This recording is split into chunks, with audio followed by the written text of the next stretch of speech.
So hello everybody. आज हम फिर से स्टार एनालिसिस के कुछ इंपॉर्टेंट क्वेश्चंस करने वाले हैं और ये इंपॉर्टेंट क्वेश्चंस जो हैं प्लीज इनको प्रैक्टिस करें। इनको क्यों प्रैक्टिस करें?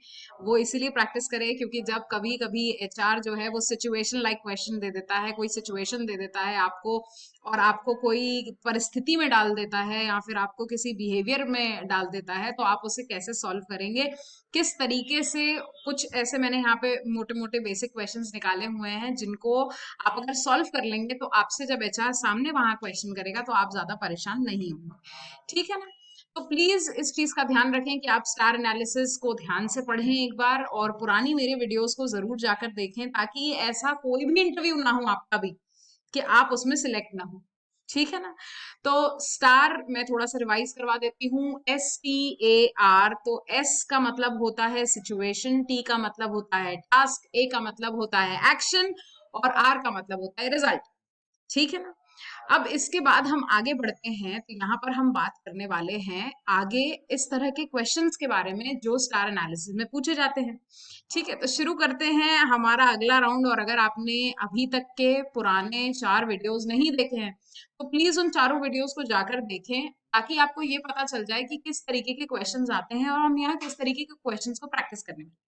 ओके, पर मेरे साथ बने रहिए यहाँ पर। Do like share and subscribe my video so that आपको कभी भी कोई प्रॉब्लम आए तो you should always be in connection with me and I can help you out from a lot of things. Okay, so we shall get started now. Okay, तो हमारा आज का सवाल है, tell me about the time when you had to go above and beyond the call of duty in order to get a job. ठीक है, तो अब ये क्या मैं ऐसा काम करूंगा कि जब मुझे मेरे कॉल ऑफ ड्यूटी, यानी अगर मेरी कॉल ऑफ ड्यूटी सिर्फ पढ़ाना है बच्चों को, तो मैं अपने कब पढ़ाने से ज्यादा अपने बच्चों के लिए काम करती हूँ। मैं उनके लिए कभी कभार यू नो उनके लिए रिज्यूमेज बनाती हूँ या उनको एक एक कभी कभी आंसर लिख के मुझे देना पड़ता है कि नहीं बेटा ये आंसर ठीक नहीं है, मैं करेक्शंस करती हूँ जब उनकी कॉपी में, तो मैं उनको आंसर लिख कर देती हूँ। So this is what I feel कि एक कॉलेज गोअर के लिए जब मुझे आंसर लिख कर देना पड़ता है तो this is going beyond and above my duty. ठीक है ना? तो आपने अपने प्रोजेक्ट के टाइम पर, जैसे मैंने अपने प्रोजेक्ट, जैसे आप यहाँ पर अपना एग्जांपल दे सकती कि मैं जब एक प्रोजेक्ट कर रहा था तो मैं इस चक्कर में अपने ड्यूटी से बियॉन्ड गया, या कोई अपना एक वॉलंटरी एक्शन यहाँ पे बता सकते हैं कि मैंने जब मैंने एक एक्सीडेंट देखा रास्ते में और उसका काफी ब्लड लॉस हो गया था, उसको मैं हॉस्पिटल लेकर गया, this is again going beyond your duty. ठीक है ना? तो प्लीज इन चीजों का ध्यान रखें कि आप कब अपने ड्यूटी के लिए बियॉन्ड द कॉल गए हैं या बियॉन्ड योर बॉक्स गए हैं। ओके, सो हम कई बार बोलते हैं आउट ऑफ द बॉक्स, तो हम आउट ऑफ द बॉक्स गए हैं किसी चीज को करने के लिए। ओके, तो अगला आ जाता है मेरा, tell me about the time when you had too many things to do where you were required to prioritize a task। ठीक है, अब आपको यहाँ पर ये बताना है कि कब ऐसा टाइम आया है जब आपको अपने टास्क को प्रायोरिटाइज करना पड़ा है बाकी चीजों को छोड़ के। ठीक है, तो आपने क्या करा, अब आपके पास बहुत सारी चीजें हैं, तो आप सबसे पहले जब भी आपकी लाइफ में अगर ये टाइम मैनेजमेंट का प्रॉब्लम हो ना, तो प्लीज एक डायरी मेंटेन। ठीक है ना? इवन मैं भी एक डायरी मेंटेन करती हूँ जिसमें अपनी सारी चीजें लिखती हूँ। जब मैं स्कूल में थी और कॉलेज में थी तो मैं अपने हाथों पे लिखा करती थी। ठीक है, ताकि कोई चीज मेरे दिमाग से स्लिप ना हो, कोई ऐसा एक्शन, और उनको उस हिसाब से लिखा करती थी कि ऐसी क्या चीजें हैं जो मुझे याद रखनी है, मुझे ये चीज प्रायोरिटी पे करनी है। तो आपको यहाँ पर ये बताना है कि ऐसा कौन सा टाइम है जहां पर आपने अपने काम को प्रायोरिटाइज करा हुआ है। ठीक है ना? नेक्स्ट आ जाता है, give me an example of the time when you had to make a split second decision. आपको यहाँ पर ये बताना है कि आपने तुरंत कौन सा डिसीजन लिया। ठीक है ना? मैं बताती हूँ, एक छोटा सा एक एग्जांपल। ठीक है, तो कभी कभी क्या होता है जब बच्चे बहुत मस्ती करते हैं तो मैं जोर से लगाती हूँ, तो ये मेरा स्प्लिट सेकंड डिसीजन होता है कि मुझे समझ में आ जाती है कि यार ये बच्चा ऐसे नहीं सुनेगा तो ऐसे ही सुनेगा। ठीक है ना? तो मैंने क्या करा, यहाँ पे मैंने एक स्प्लिट सेकंड डिसीजन लिया।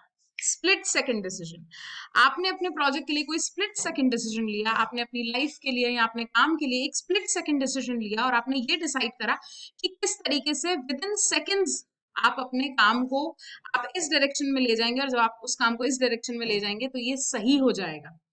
ठीक है ना? तो आपको यहाँ पर एक स्प्लिट सेकंड डिसीजन की बात करनी है, जो आपने कोई ऐसा डिसीजन जो आपने बहुत ही तुरंत लिया हो, एक ही सेकंड में आपने सोचा हो, 2-5 सेकंड में आपने सोच लिया यार एक काम करते हैं, यहाँ नहीं खाते वहां खा लेंगे, यहाँ नहीं चलते वहां चल देते हैं, वो सर के पास नहीं जाके वो सर के पास जाते हैं, हो सकता है वो सर अपना डाउट क्लियर कर ले।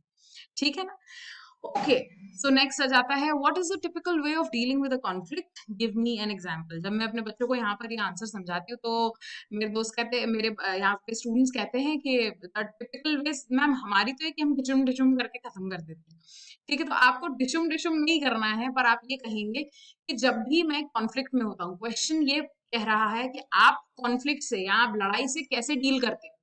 तो हम यहाँ पर ये बात करेंगे कि मैं लड़ाई से समझदारी से डील करता हूँ। मैं पहले ये देखता हूँ कि किस तरीके से काम हो रहा है या नहीं हो रहा है, और काम हो रहा है तो किस तरीके। I am so sorry for this lag. So हम यहाँ से कंटिन्यू कर रहे हैं कि आप किस तरीके से अपने कॉन्फ्लिक्ट से डील करते हैं। तो आप यहाँ पर आंसर देंगे कि मैं सबसे पहले सामने वाले का पॉइंट ऑफ व्यू जानता हूँ कि क्या आप सामने वाला कहना चाहता है, क्या वो अपना पॉइंट रखना चाहता है। यहाँ पर मैं सामने वाले से सबसे पहले इस तरीके से डील करता हूँ कि क्या बात है जो सामने वाला मुझे बताना चाहता है। ठीक है ना? आप ये बताएंगे कि मेरे प्रोजेक्ट में एक मेरे साथ इंसान था जो जिसकी मेरी बहुत बनती नहीं थी, तो वो कई बार मुझे उन चीजों पे टोकता था जिन चीजों पे मुझे नहीं अच्छा लगता था।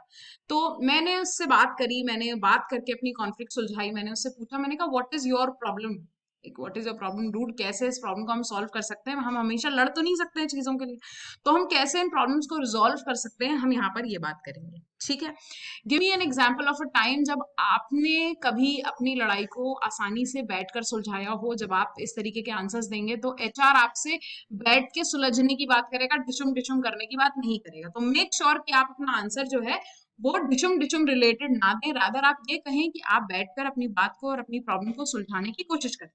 ओके, so next आ जाता है, tell me about the time when you were able to successfully deal with another person even when the individual may not have personally liked you और vice versa। ठीक है, तो सबसे पहले आपको ये बताना है कि आपके ग्रुप में, आपने ऐसे एक्सप्लेन करा कि आपके ग्रुप में बहुत सारे लोग थे जिसमें से एक इंसान था जिससे पर्सनली मेरी बहुत नहीं बनती थी, but due to our roll numbers हम हमेशा साथ बैठते थे या हम आगे पीछे बैठते थे, और इस वजह से हमारा प्रोजेक्ट साथ हो गया। तो अब हमारा प्रोजेक्ट साथ हो गया तो हमने ये डिसाइड करा कि ठीक है, मैं उससे सिर्फ काम की बात करूंगा, मैं उससे फालतू मजाक नहीं कर सकता, मैं उससे कोई भी और एक्स्ट्रा बात नहीं कर सकता, मैं उससे सिर्फ वर्क रिलेटेड बात करता था। और सामने वाला एचआर भी आपसे यही सुनना चाहता है कि भले आपकी कॉन्फ्लिक्ट हो या ना हो, वो सिर्फ और सिर्फ आपसे ये सुनना चाहता है कि आप किस तरीके से अपनी कॉन्फ्लिक्ट्स को सेटल डाउन करते हैं।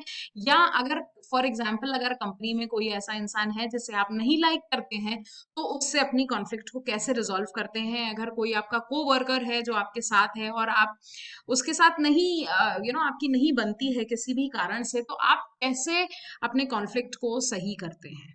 ओके, तो प्लीज मेक श्योर कि आप अपने आंसर्स को ये सोच समझ कर दें कि सामने वाला एचआर सुन रहा है और वो क्या सुनना चाहता है।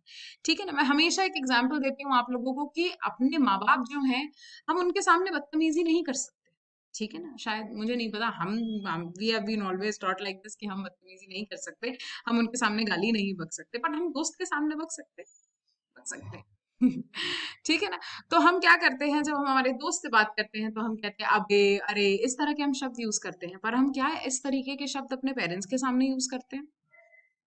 We are still not allowed, I don't know about you, पर हम इस तरीके के शब्द आज भी अपने पेरेंट्स के सामने नहीं यूज कर सकते हैं, और हमें नहीं करना चाहिए ड्यू आउट ऑफ रिस्पेक्ट। ठीक है ना? तो हम क्या करते हैं, यहाँ पर हमारे पेरेंट्स की बहुत इज्जत करते हैं, इसीलिए हम वो आंसर देते हैं जो वो सुनना चाहते हैं। कई बार हम घर से थोड़े से दूर रहते हैं पर हमारे मम्मी पापा का या किसी का फोन आ जाता है, तो हम एकदम से क्या बोलते हैं कि हाँ मम्मी, बस घर के नीचे ही खड़ा हूँ, क्योंकि उनको पता है कि वो बात कहकर वो शांत हो जाएंगी। यही चीज हमको यहाँ पर करनी है, कोई ऐसी बात कहनी है जिससे आपका सिलेक्शन हो जाएगा। ठीक है ना? तो मेक श्योर आप इस तरीके के आंसर्स दें जिनसे आपका सिलेक्शन हो जाए। ठीक है ना? ओके, तो अब हम आगे का एक लास्ट क्वेश्चन और डिस्कस कर लेते हैं यहाँ पे। Tell me about a difficult decision you made in the last year. अब आप यहाँ पे लास्ट ईयर 2020, ये वीडियो 2022 में रिलीज हो रही है, तो आपने 21 में क्या किया था? अगर आप ये अपना मतलब आप ये कह सकते हैं कि जैसे हमने बहुत अभी कोविड से रिलेटेड इश्यूज झेले हैं, ड्यू टू कोविड-19 बहुत सारी हमारी इकोनॉमीज इम्पैक्ट हुई हैं, बहुत सारे लोगों की जॉब गई है, बहुत सारे लोग प्रॉब्लम में रहे हैं कोविड-19 की वजह से। तो आप ये बता सकते हैं कि लास्ट ईयर मैंने ऑनलाइन कोर्सेज ज्वाइन करे, जब पूरा वर्ल्ड बंद था, तो ऑनलाइन कोर्सेज एड्यूटेक बहुत तेजी में चल रहा था, और मैंने एड्यूटेक ज्वाइन करा और मैंने बहुत सारे वहां से कोर्सेज करना शुरू करे। आप ये कह सकते हैं, अगर आपने कुछ भी नहीं करा हो तो आप ये कह सकते हैं मैंने अपनी चीजों को प्लान और प्रायोरिटाइज करना शुरू करा है। मैंने थोड़ा सा रिजॉल्व करना शुरू करा है चीजों को कि मैं किस तरीके से चीजों को सॉल्व कर सकता हूँ। ठीक है ना, मैं किस के कौन से काम को पहली प्रायोरिटी दूं, कौन से काम को दूसरी प्रायोरिटी दूं, तो मैंने ये काम सीखा with in the last year. आपने जो भी पढ़ाई करी हो, आप उस पढ़ाई को जरूर से मेंशन करें कि मैंने ये पढ़ाई करी है। ठीक है, तो प्लीज प्लीज, और अगर आपको लगता है कि आपने कोई ऐसा कोर्स नहीं करा और अपना टाइम खराब करा है, तो प्लीज अभी भी वक्त है। जाइए, अलग अलग कोर्सेज करिए, अलग अलग यूनिवर्सिटीज में अप्लाई करिए, एड्यूटेक में जाइए, बहुत सारे आप तो ऑनलाइन प्लेटफॉर्म्स खुल गए हैं जहां पर आप बहुत सारी नई नई चीजें सीख सकते हैं घर बैठे बैठे। तो प्लीज मेरी रिक्वेस्ट है, अपना टाइम, अपना इंटरनेट बिल्कुल बर्बाद ना करें, अपने आप को संवारने में अपना इंटरनेट जरूर खराब करें, और अपने आप को बनाने में, अपने आप को एक बेहतर इंसान बनाने में अपना इंटरनेट जरूर जाया करें। तो समझने की इसीलिए जरूरत है अभी, क्योंकि कंपटीशन बहुत आने आने वाला है। ठीक है ना, कंपटीशन बहुत ऑलरेडी मार्केट में है। ठीक है, तो आप इस कंपटीशन में, आप इतने हजारों में कैसे बेहतर बनेंगे, ये आपके हाथों में और आपकी मेहनत के हाथों में। ठीक है ना, तो मेहनत करें और मेरे साथ बने रहें मेरे इस पेज पर, जहां पर मैं आपको इंटरव्यू निकालने के नए नए तरीके, नई नई तकनीकें सिखाऊंगी। तो बस इस सब के लिए बहुत ज्यादा जरूरी है कि आपका मुझे प्यार, आशीर्वाद बिल्कुल भरपूर मिलता रहे। कहीं भी आपको कोई भी प्रॉब्लम आए तो प्लीज मुझे आप कमेंट सेक्शन में लिखकर बताएं कि आपको ये प्रॉब्लम है, और उस प्रॉब्लम को इस तरीके से मैं रिजॉल्व करके बताऊंगी कि कैसे ये रिजॉल्व होंगी। आगे आने वाले सेशंस में हम और कुछ क्वेश्चंस डिस्कस करने वाले हैं स्टार एनालिसिस के बारे में। मेरा फर्स्ट पैनल जो है वो कंप्लीटली आपको ये सिखाएगा। फर्स्ट फ्यू वीडियोस जो है मेरी, वो पूरी मैंने इंटरव्यू बेस पे बनाई हुई है। ठीक है ना, कि आपकी बॉडी लैंग्वेज क्या होनी चाहिए, आपका मूवमेंट क्या होना चाहिए, ये सारी चीजों को देखते हुए मैंने ये चीजें बनाई हैं। तो प्लीज मेरे साथ बने रहिए, और हम यहाँ पर बहुत सारी और स्टार एनालिसिस और सिचुएशनल और बिहेवियर लाइक क्वेश्चंस डिस्कस करने वाले हैं। पर please please do like, share and subscribe my channel. Thank you so much guys, love you so much, और प्लीज अपना प्यार ऐसे ही मुझे देते रहें। Thank you.